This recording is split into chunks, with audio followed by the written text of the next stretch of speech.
Assalamualaikum warahmatullahi wabarakatuh.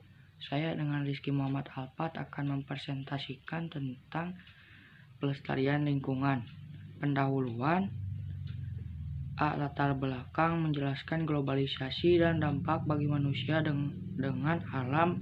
Globalisasi adalah proses integrasi internasional yang terjadi karena pertukaran pandangan dunia. Dampak positif bagi manusia, adanya keterbukaan dan demokratis dari sistem pemerintahan. Dampak negatif bagi manusia, memudarkan rasa nasionalisme bangsa. Dampak positif bagi alam, virus corona karena memberikan dampak positif yang cukup signifikan pada bumi kita. Dampak negatif bagi alam, pencemaran dan dekomposisi lingkungan. Menjelaskan interaksi manusia dan alam. Interaksi antara manusia dan alam hidup merupakan proses saling mempengaruhi antara satu dan lainnya. Lingkungan alam cukup mencangkup semua benda hidup dan tidak hidup yang terjadi secara alamiah di bumi.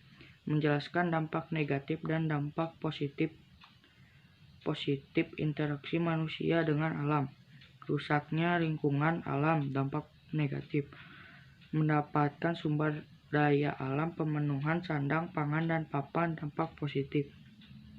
Rumusan masalah. Apa tujuan penciptaan alam semesta? Alam semesta adalah segala sesuatu yang ada pada diri manusia dan di luar dirinya yang merupakan suatu kesatuan sistem yang unik dan misterius. Alam semesta juga dapat diidentifikasikan segala sesuatu yang ada atau yang dianggap oleh manusia di bumi di dunia ini selain Allah Subhanahu wa taala beserta zat dan sifat. Alam dibedakan menjadi beberapa jenis, diantaranya alam syahadah dan alam gaib. Alam syahadah dalam istilah Inggris disebut universe, yang artinya seluruhnya, dan alam bahasa sehari-hari disebut sebagai alam semesta. Bagaimana siklus hidup makhluk hidup di bumi sehari-hari disebut sebagai alam semesta. Bagaimana siklus hidup makhluk hidup di bumi? Suatu proses yang menandai perkembangan suatu organisme sejak memulai hidupnya di bumi sampai bereproduksi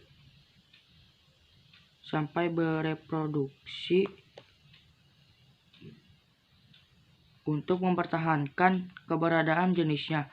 Suatu tersebut merupakan suatu perputaran daur atau siklus karena akan kembali pada titik awal mulanya. Apa sajakah hewan dan tumbuhan yang halal dan haram dikonsumsi? Dalilnya surat Al-Maidah ayat 3. Hurimat alaikum maitatu waddamu wa lahmu khinziri wa ma uhilla lagoiri ullahi bihi wal mukhoniqatu wal mauqaudatu wal mutarodiyatu wan nasi hotu wa ma akalas sabu illa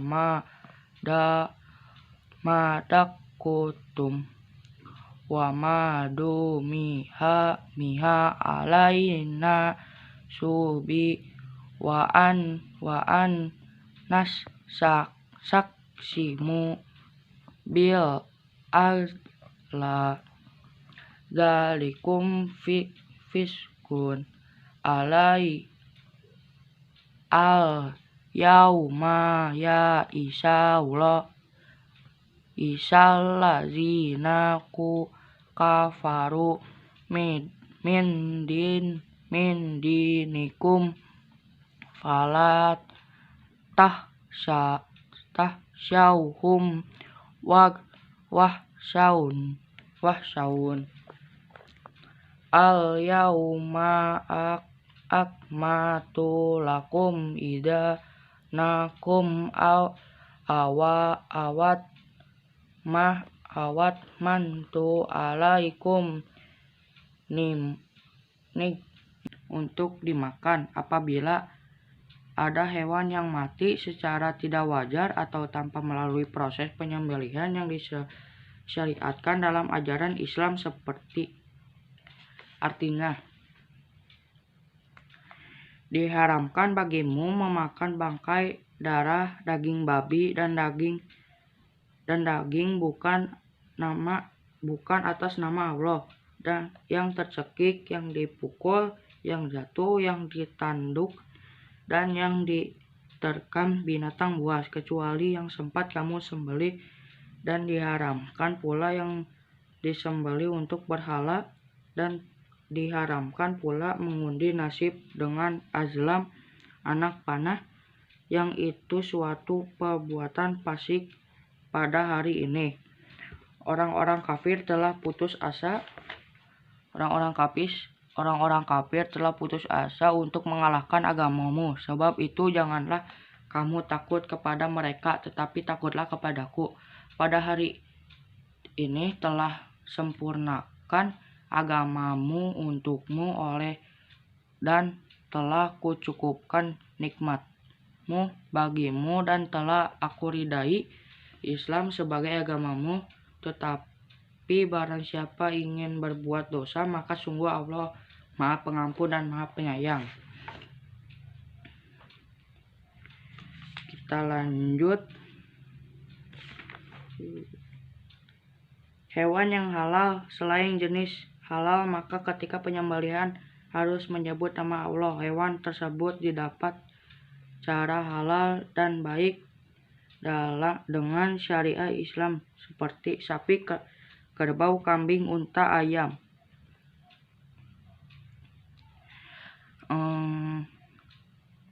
Apa tujuan penciptaan alam semesta?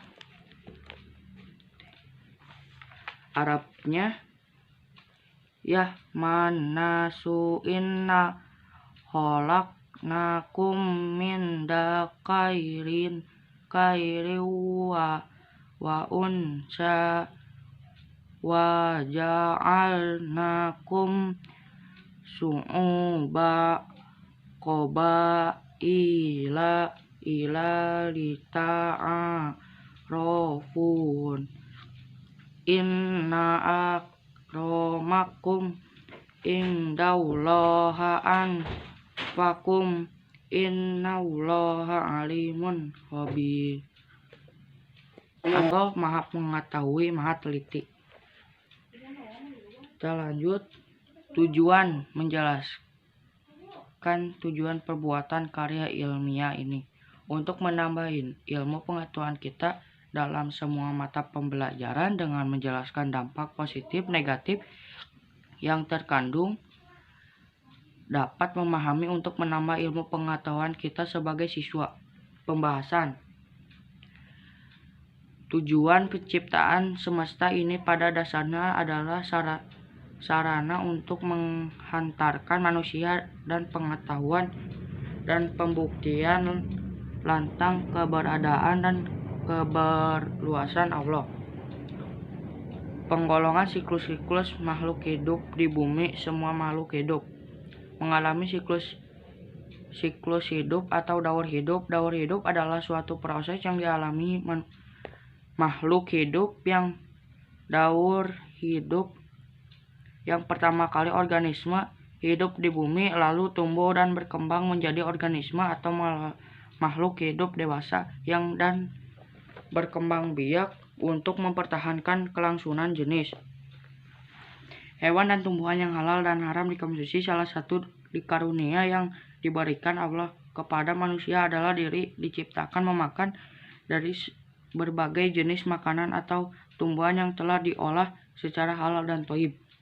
Jenis-jenis kemanfaatan sumber daya alam ekonomi seperti emas, perak, minyak bumi, batu bara, dan timah.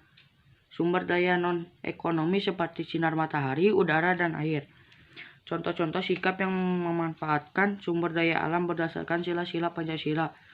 Memanfaatkan sumber daya alam dengan baik termasuk sikap positif terhadap Pancasila pada bidang sosial atau sila kelima, keadilan sosial bagi seluruh rakyat Indonesia, yang berarti sikap sosial terhadap masyarakat Indonesia yang baik. Contoh-contoh sikap yang mencerminkan Asmaul Husna dalam pemanfaatan sumber daya alam. Perilaku yang bertanggung jawab dalam pemanfaatan sumber daya alam. Menghemat sumber daya listrik. Menggunakan listrik seperlunya, mengambil hasil hutan sesuai keperluannya. Kesimpulan, jadi kita sebagai makhluk hidup harus selalu menjaga keseimbangan antara sumber daya alam yang telah Allah berikan segala umatnya di dunia dan tidak merusak ekosistem yang telah ada di muka bumi ini. Terima kasih.